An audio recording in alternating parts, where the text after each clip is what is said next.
રાજનીતિની વાત કરીએ તો વડોદરાનું રાજકારણ જે છે એ અત્યારે એટલું બધું, હું તો એવું કહું છું કે ડર્ટી થઈ ગયું છે કે કોઈ એક બાજુ આ ખેંચે, બીજી બાજુ બીજો ખેંચે, ત્રીજી બાજુ ત્રીજો ખેંચે, ચોથી બાજુ ચોથો ખેંચે. સબકા સાથ સબકા વિકાસ, બરાબર, એ સાહેબ અટકી રહ્યો છે, એ રૂંધાઈ રહ્યો છે. કે પછી વડોદરાની રાજનીતિમાં સક્રિય થઈને આગામી જે ચૂંટણી આવી રહી છે કોર્પોરેશનની, એમાં કોઈ સક્રિય ભૂમિકા નિભાવશે કે ધર્મ અને વિકાસ એ બેને છોડીને રાજનીતિ કરવી જોઈએ. અને હું જ્યારે પૂછવા જાઉં તો એને કાં તો એને વાળવાની કોશિશ કરશે, કાં તો એને દબાવવાની કોશિશ કરશે. નમસ્કાર, આપ જોઈ રહ્યા છો યુટીસી ન્યૂઝ. યુટીસી ન્યૂઝના સ્ટુડિયોમાં જે એક ખાસ મહેમાન છે શૈલેષ શુક્લા, અને શૈલેષ શુક્લા જે વડોદરામાં એક શૈક્ષણિક કાર્યથી શરૂઆત કરી, ત્યારબાદ ફૂડ, ત્યારબાદ ફિલ્મ અને ત્યારબાદ રાજનીતિ અને ધર્મ સુધીના અલગ અલગ તેઓ ક્ષેત્રથી જોડાયેલા છે. આજે તેઓ રાજનીતિ અને ધર્મ સાથે પણ સંકળાયેલા છે અને વિવિધ કાર્યક્રમો પણ કરે છે. શૈલેષભાઈ, આપનું ખૂબ ખૂબ સ્વાગત છે. નમસ્કાર. આજે શૈલેષભાઈ, તમે ધર્મના પ્રચારક તરીકે ધર્મથી જોડાયેલી જે કાર્યક્રમો કરો છો, રાજનીતિથી પણ જોડાયા છો. તમારી શરૂઆત એક શૈક્ષણિક કાર્યથી થઈ અને વચ્ચે ફૂડ અને ફિલ્મો પણ આવી ગઈ. આટલા ટેન્યોરમાં આટલા બધા વિવિધતાવાળા અલગ અલગ કામો તમે જે કર્યા, આજે તમે જે જગ્યા પર છો, શું કહેશો આ તમામ વસ્તુઓને લઈને? તમામ વસ્તુઓને લઈને એક વસ્તુ તો હું કહું કે વડોદરાની જે ધરતી છે એ ખરેખર કલાનગરી છે, અને કલાની સાધના એ કોઈ પણ ક્ષેત્રમાં તમે એની સાધના કરો તો એ ફળીભૂત થાય, એવું મારું માનવું છે. પરંતુ તમારું કોઈ પણ સાધના કરો, કોઈ પણ ફિલ્ડ હોય તમારું, તમે જો પૂરા દિલથી એને ડિવોટીથી તમે એની અંદર જો પોતાની જાતને ખૂંપાવી દો તો તમને એનું રિઝલ્ટ સારું મળે છે. હું એજ્યુકેશન ફિલ્ડની વાત કરું તો એજ્યુકેશન ફિલ્ડમાં હું 1991માં જોડાયો. 19.5 વર્ષ મેં કામ કર્યું મિનિસ્ટ્રી ઓફ HRD ના એક પ્રોજેક્ટની અંદર. એમાં અમે લોકો લિટરસીથી લિંકેડ વોકેશનલ સ્કિલ પ્રોવાઈડ કરતા. એટલે અક્ષર જ્ઞાનની સાથે સાથે અમે લોકો કેન્ડલથી લઈને કમ્પ્યુટર સુધીની ટ્રેનિંગ આપતા, જે તે એરિયામાં જઈને એ લોકોને ટ્રેનિંગ આપતા. એઝ એ પ્રોગ્રામ ઓફિસર મારું કામ એ વસ્તુને સુપરવાઇઝ કરવાનું હતું, એ વસ્તુને ગોઠવવાનું હતું, અને સ્મૂધલી ચાલે એ વસ્તુ જોવાની હતી. તો ઘણા બધા વિસ્તારમાં કાર્યક્રમો કર્યા, આખા પૂરા જિલ્લાની અંદર કાર્યક્રમો કર્યા. અને એમાં જે અમે લોકોએ દિલથી કામ કર્યું, ઇનડાયરેક્ટ બ્લેસિંગ હું ચોક્કસપણે કહી શકીશ કે ઇનડાયરેક્ટ બ્લેસિંગ જે મળ્યા એનાથી નવા કાર્યો કરવા માટેની એક જાગૃતતા આવી, એક અંદરથી ઇન્સ્પાયરેશન મળ્યું. અને હોબી હતી ફૂડની, ક્યારેક જરૂર પડે, અથવા તો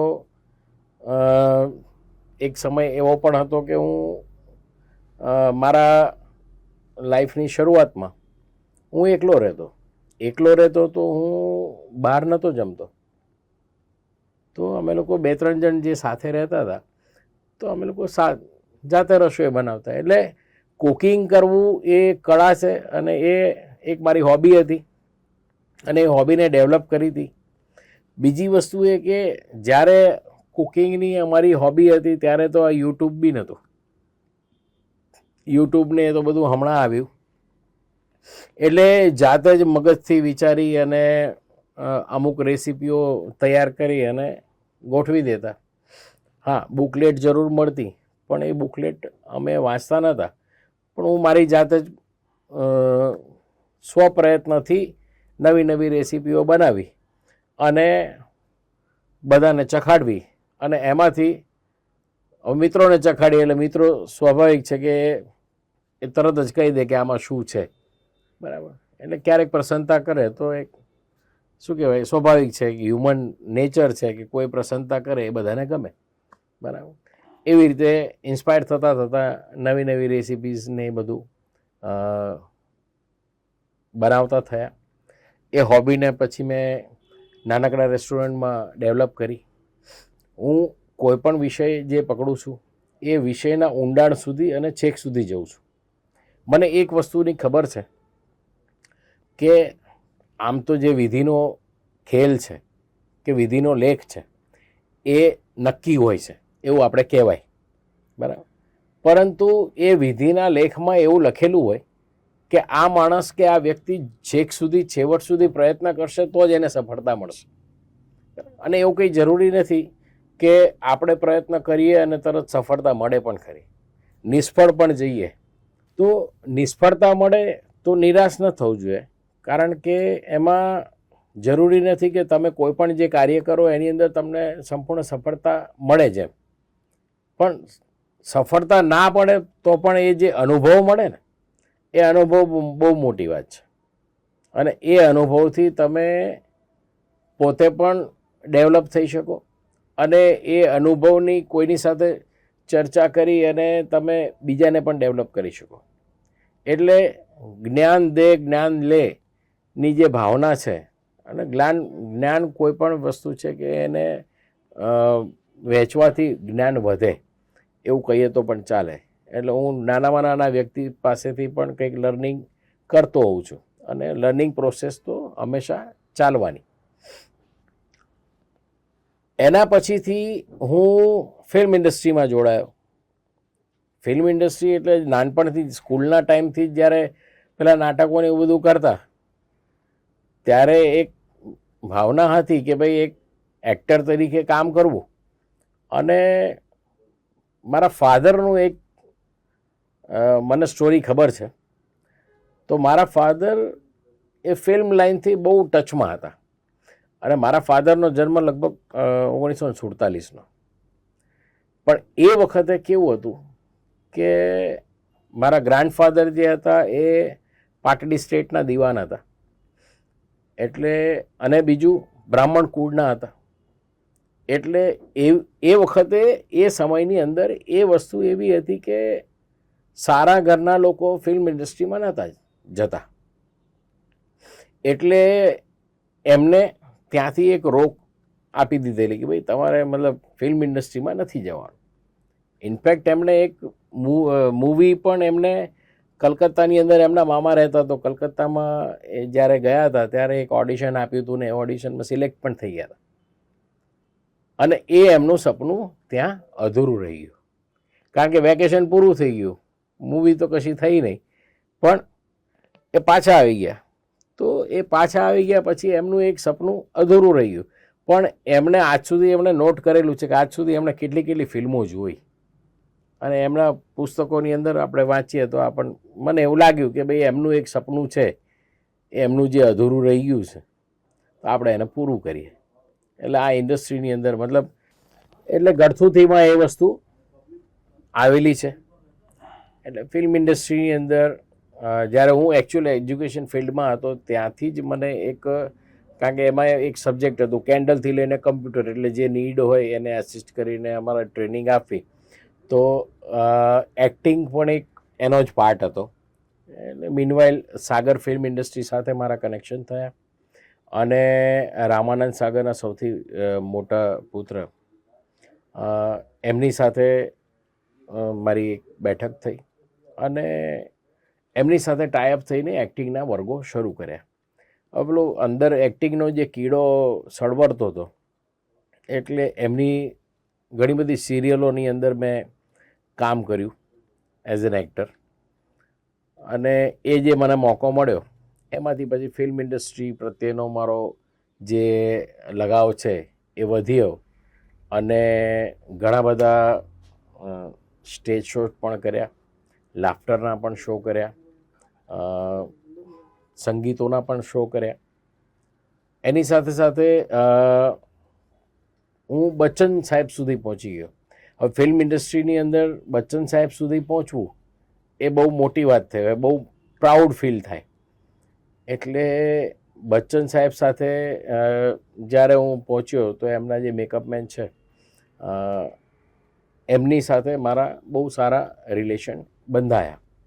એમણે એક મૂવી બનાવ્યું હતું, નામ છે મારું ગંગા દેવી અને શ્રીમતી નેતાજી. 3 અલગ અલગ સબ્જેક્ટમાં હતું. એમાં નામ છે મારું ગંગા ગુજરાતી સબ્જેક્ટ હતો અને એના મેં રાઇટ્સ એમની પાસેથી લીધા અને ડિસ્ટ્રીબ્યુશન કર્યું અને 2013ની અંદર બહુ મોટા પાયે એની પબ્લિસિટી કરી અને ડિસ્ટ્રીબ્યુટ કર્યું. નામ છે મારું ગંગા કરીને. એ વખતે મલ્ટી સ્ક્રીન પણ આવ્યા હતા. મલ્ટી સ્ક્રીનની શરૂઆત હતી. મલ્ટી સ્ક્રીનમાં ગુજરાતીને ઇન્વોલ્વ થવું એ બહુ મોટી વાત હતી.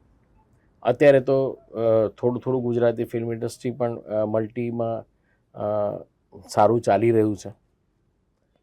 એટલે ફિલ્મ ઇન્ડસ્ટ્રીમાં પણ મેં આગળ સુધી કામ કર્યું અને કોરોના કાળ પછી પણ એક વડોદરા શહેર પોલીસ માટે પણ એક શોર્ટ ફિલ્મ બનાવી, how drug destroy life. Drug awareness ઉપર 16 મિનિટની ફિલ્મ છે. તમને યુટ્યુબ પર વડોદરા સિટી પોલીસના પેલામાં જોવા પણ મળશે. એટલે ફિલ્મ ઇન્ડસ્ટ્રી ચાલે. કોરોનાના સમયમાં ઘણા સેવાકીય વૃત્તિ પણ કરી અને સાથે સાથે એ વખતે તો હવે યુટ્યુબ ને એવું બધું હતું એટલે હું સહેલો લાલાનો સગો ભાઈબંધ કરીને એક યુટ્યુબ ચેનલ મેં ચાલુ કરી અને એમાં રોજે મારા વિડીયોઝ મૂકતો.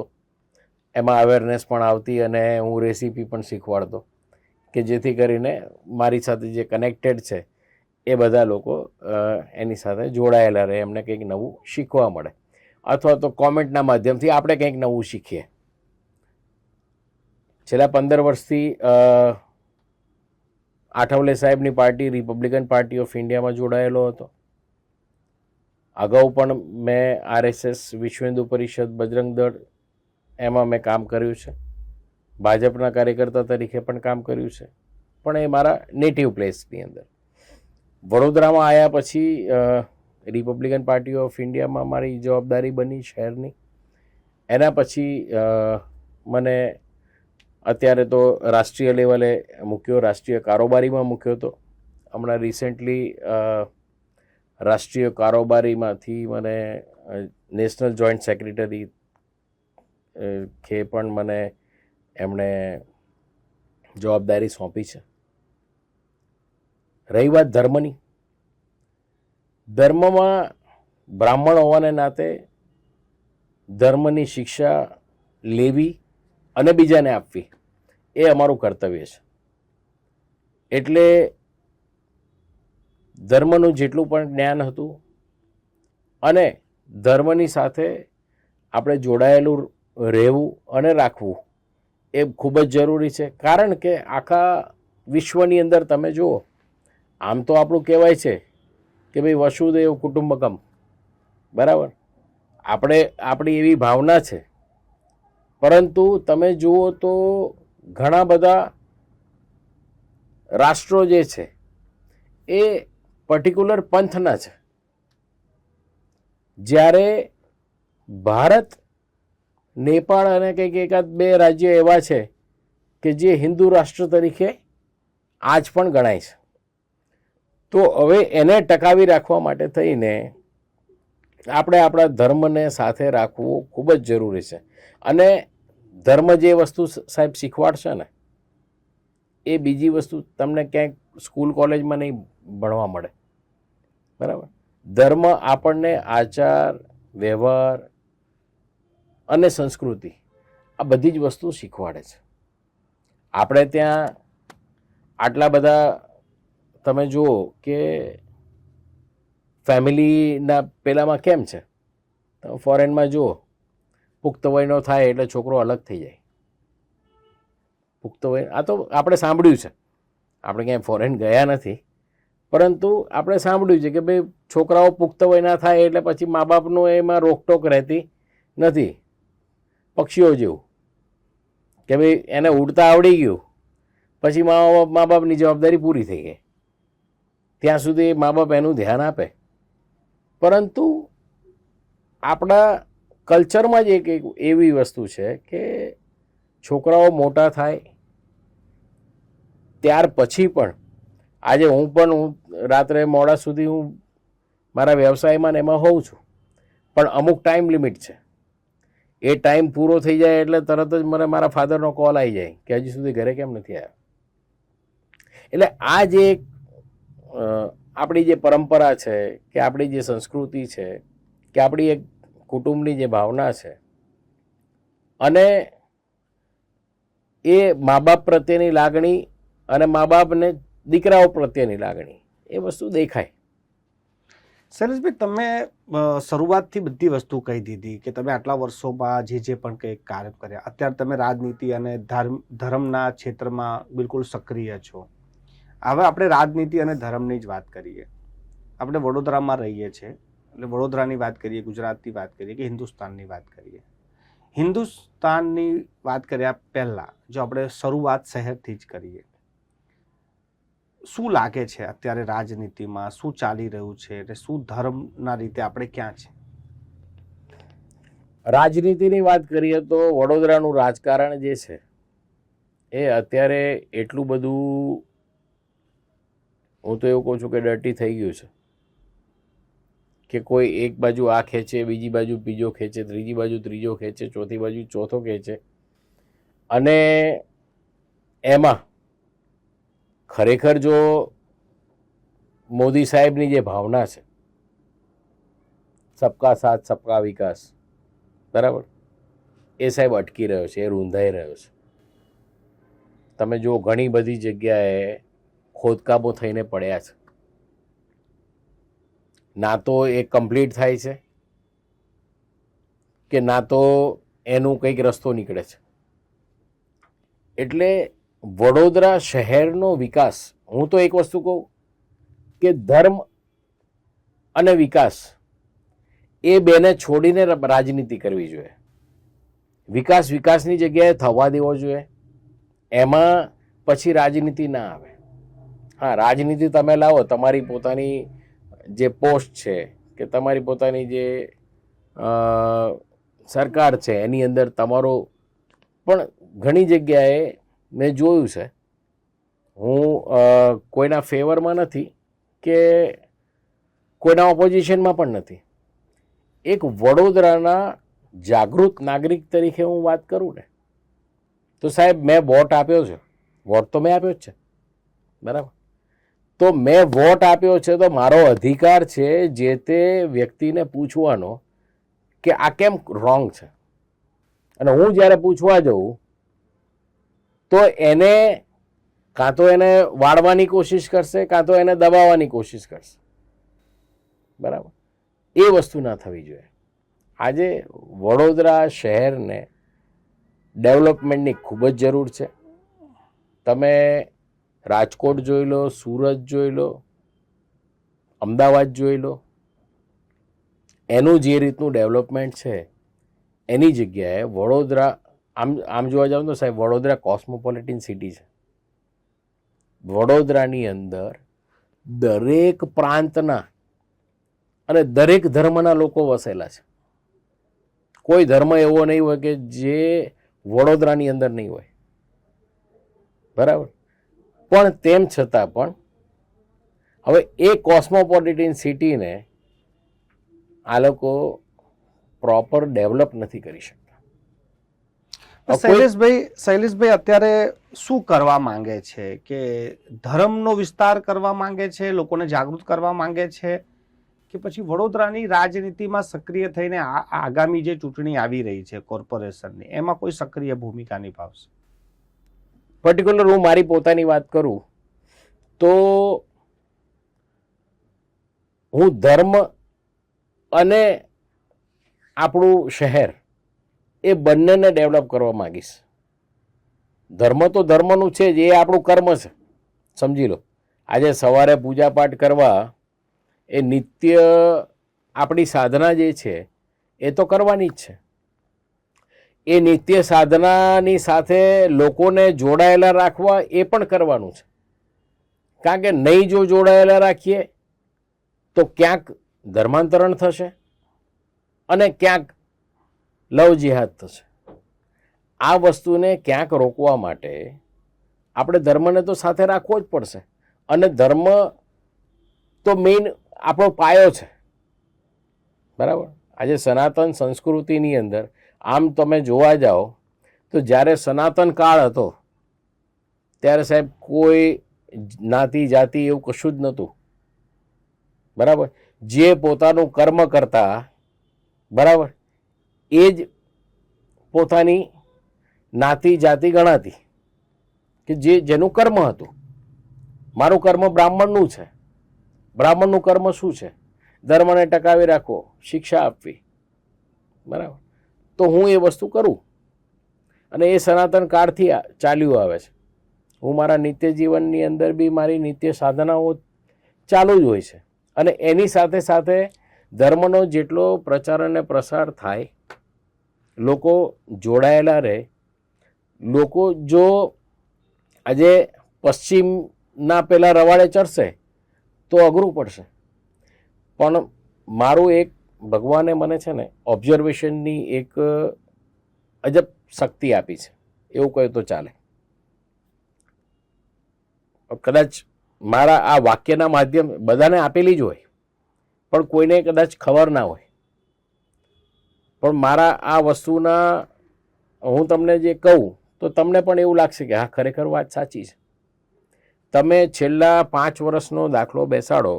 હમણાં ગઈકાલે 31st ગઈ, બરાબર. છેલ્લા 5 વર્ષથી તમે જોશો તો ડે બાય ડે 31st અને આ જે ન્યૂ યરનું જે છે એ ચામ ઓછો થતો જાય છે. જોઈ લો તમે, એ ચામ ઓછો થતો જાય છે. શહેરની અંદર જ લોકો સ્વયંભૂપણે, બરાબર, બહાર નથી નીકળતા, એને એન્જોય નથી કરતા. હા, અમુક રેર કેસમાં જેને ટાઈમ જ પાસ કરવો છે, બરાબર, એ તો ગમે તે રીતે કરશે. પણ શૈલેષભાઈ, હું એ જ પૂછવા માંગુ છું કે જેમ તમે ધર્મની રક્ષા માટે, આપણી સંસ્કૃતિની રક્ષા માટે જે રીતે લાગ્યા છો, હવે આ ચૂંટણીનું વર્ષ છે અને તમે બે નાવ પર સવાર છો. એક તમે ધર્મ માટે જાગૃતતા લાવો છો, સનાતન ધર્મ વિશે. એક તરફ તમે એક રાજકીય પાર્ટીના રાષ્ટ્રીય કન્વીનર પણ છો. શું તમારી રાષ્ટ્રીય પાર્ટી જે છે તમારી, એ વડોદરા મહાનગરપાલિકાની ચૂંટણીમાં કોઈ ઉમેદવારો ઉતારશે? કેમ કે જેમ તમે કીધું કે રાજનીતિ અત્યારે વડોદરામાં વિકાસની જરૂર છે, તો શું એ આઠવલેની પાર્ટી એ વિકાસ માટે ઝંપલાવશે? હવે એની અંદર એવું છે કે મોવડી મંડળ જે છે અમારું, મોવડી મંડળ એટલે કે અમારું જે રાષ્ટ્રીય કારોબારી છે, એ કારોબારીની અંદર હમણાં જ જ્યારે દિલ્હીમાં કારોબારી હતી ત્યારે આ વિષય ચર્ચાયો. ત્યારે બધાએ કહ્યું કે દરેક સ્ટેટની અંદર આપણે આપણી પાર્ટીનું પ્રભુત્વ આપવું જોઈએ. ભલે આપણે એનડીએ ગઠબંધનમાં છીએ, પણ તેમ છતાં બી આપણી પાર્ટીનું ઇન્વોલ્વમેન્ટ દરેક રાજ્યમાં હોવું જોઈએ. તો એવી રીતે એક અમને ટોટલી ગ્રીન સિગ્નલ નહીં, પણ એક વસ્તુ તો મૂકેલી છે કે ભાઈ તમે આની અંદર ઇન્વોલ્વ થાવ. હવે હું ડાયરેક્ટ સિટી લેવલે હું તો નથી ઇન્વોલ્વ થવાનો, પરંતુ મેં જ્યારે મારા વક્તવ્યની અંદર જ્યારે મારું સજેશન માગવામાં આવ્યું ત્યારે મેં ચોક્કસપણે કહ્યું કે તમે વિધાનસભા છોડો, તમે પંચાયત, નગરપાલિકા અને નગર પંચાયતો જે છે એના ઇલેક્શનની અંદર તમે ઇન્વોલ્વ થાઓ તો તમારે જે મતલબ આપણે આરપીઆઈના જે નિયમો પ્રમાણે અથવા આરપીઆઈને જે વસ્તુ કરવી છે એ વસ્તુ થઈ શકશે. અને આમ જોવા જાવ તો ગુજરાતની અંદર સાહેબ હવે ભાજપ એકલું જ એક પક્ષ રહ્યું છે, બાકી કોંગ્રેસ બી ફેલ થઈ ગયું છે. પેલું આપ આવ્યું હતું એ પણ ઝાડુ લઈને જતું રહ્યું છે, એમ કહીએ તો ચાલે. શંકરસિંહ બાપુનું એક પક્ષ ઊભો થઈ રહ્યો છે, બરાબર, પણ એની સામે હવે તમે જુઓ લોકસભાની અંદર આજે મોદી સાહેબે 400 કે પારનું એક ટાર્ગેટ મૂક્યું હતું. એ ટાર્ગેટને એચીવ કેમ ના કરી શક્યા? વચ્ચે કોણ શું લઈ આવ્યું એ બધા જ જાણે છે. સંવિધાન આવી ગયું, બાબા સાહેબ આવી ગયા. એટલે બાબા સાહેબની અમારી પાર્ટી છે, બરાબર. જો ધારે તો પંચાયતોની અંદર જ્યારે જે ઇન્વોલ્વ થશે તો એમાં નક્કી કંઈક ને કંઈક ફેરફારો લાવી શકશે. તમને એવું લાગે છે કે કોર્પોરેશન ચૂંટણીમાં જો આરપીઆઈ આવે અને અમુક સીટો પર ચૂંટણી લડે તો ભાજપ કે સાથે ગઠબંધનમાં એ લડી શકે? હા, અવશ્ય. ગયા વખતે અમે પ્રયત્ન કર્યો હતો, પણ થોડું ઘણું સક્સેસ મળ્યું, પૂર્ણ સક્સેસ ના મળ્યું. આ વર્ષે પણ ફરી પ્રયત્નો કરીશું. અને હું એક વડોદરા મહાનગરપાલિકાની વાત નથી કરતો, હું 7 મહાનગરપાલિકા જે છે એની વાત કરું છું કે અમારા હમણાં આપણા પ્રદેશ લેવલે પણ જ્યારે મિટિંગ થઈ ત્યારે પણ મેં પ્રદેશમાં બધા જ સભ્યોને કહેલું છે કે તમે આઈડેન્ટિફાઈ કરો અને પછી આપણે ભાજપ સાથે બેઠક કરીશું. જરૂર પડશે ત્યાં એમની સાથે ઊભા રહી અને આપણે ચૂંટણી લડવાનું આયોજન કરીએ. અને હજી 1.5 વર્ષ બાકી છે. 1.5 વર્ષની અંદર જો આપણે પ્રોપર રીતે કામ કરીએ તો ચોક્કસ દરેક મહાનગરપાલિકાની અંદર 5-7 ઉમેદવાર તો આપણે બહુ સારી રીતે લડાઈ શકીએ. શૈલેષભાઈ, જે આ તમે વાત કરો છો કે તમે રજૂઆત કરી અને આપણે 7-8 ઉમેદવારોને લડાઈ શકીએ અને જીત પણ મેળવી શકીએ, તો શું લાગે છે કે ભારતીય જનતા પાર્ટી પછી તમારી સામે ચૂંટણી લડે કે પછી તમે ગઠબંધનમાં લડે કે તમને સીટો આપે? ગઠબંધન માટેનો જ પ્રયાસ કરાય, કારણ કે ઉપર એનડીએની અંદર બી ગઠબંધન છે, એટલે પ્રદેશ લેવલે પણ ગઠબંધન હોય એવું ઈચ્છનીય છે. પરંતુ ઘણી વખત કેવું હોય કે ભાજપ એક સર્વોપરી પક્ષ છે, એટલે એનો પાયો ગુજરાત છે. ગુજરાતમાં બીજા કોઈ પાર્ટીને અંદર ઇન્વોલ્વ ના પણ થવા દે, પ્રત્યક્ષ રીતે ના થવા દે, પણ પરોક્ષ રીતે તો કદાચ અમે એમને સપોર્ટ કરી શકીએ. શૈલેષભાઈ, ખૂબ ખૂબ આભાર અમારી સાથે ચર્ચા કરવા માટે. શૈલેષભાઈ સાથે આવી બીજી પણ વાતો આપણે ઘણી કરી શકીએ છીએ, પરંતુ અત્યારે સમય આટલો જ છે. હવે ફરી જ્યારે મુલાકાત થશે ત્યારે ફરી વાત કરીશું. પરંતુ આજે શૈલેષભાઈએ તમામ જે સેક્ટર સાથે તેઓ જોડાયા છે, સેવા આપી છે, એ તમામ વિશે તેમને વાતચીત કરી છે. તેમના હેતુ શું હતા, કેમ જોડાયા હતા, કેટલી સફળતા મળી, રાજનીતિમાં પણ તેઓ ઘણું બધું આપણી સાથે ચર્ચા કરી, ધર્મના વિસ્તાર માટે પણ ચર્ચા કરી અને સંસ્કૃતિના રક્ષણ માટે પણ ચર્ચા કરી છે. આ ચર્ચા તમને કેવી લાગી આપ નીચે કોમેન્ટ બોક્સમાં કોમેન્ટ કરી શકો. યુટીસી જે વડોદરાની અંદર શરૂ કરવામાં આવ્યું છે અને એ સોશિયલ મીડિયાના માધ્યમથી આપ સૌ સુધી પહોંચશે, તો સોશિયલ મીડિયા તો અત્યારે વર્લ્ડ વાઇડ છે, એટલે આખા વર્લ્ડની અંદર યુટીસીના જે ન્યૂઝ છે એ તમારા સુધી સચોટ પહોંચે.